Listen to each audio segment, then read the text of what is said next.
الرياضة والحركة أهم من التغذية.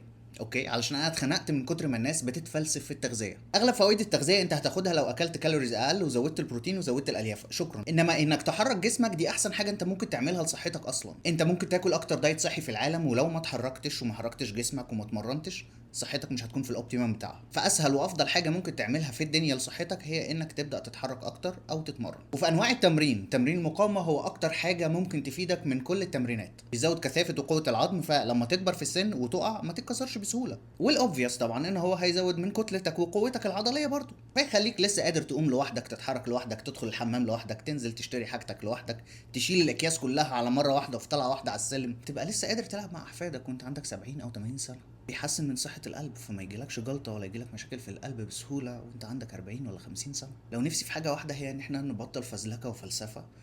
الموضوع ابسط من البساطة. موضوع الصحة ابسط من البساطة وتقدر تقيسه. يعني التحاليل لو انت عندك مشكلة ظهرت في حياتك هي اللي خلتك عمال تتفلسف او تسمع اللي بيتفلسف في التغذية، الموضوع بسيط، خطوات بسيطة تقدر تعملها وكمان تشوف نتيجتها. يعني على الارقام ما بتكذبش زي ما بيقولوا، فاهم؟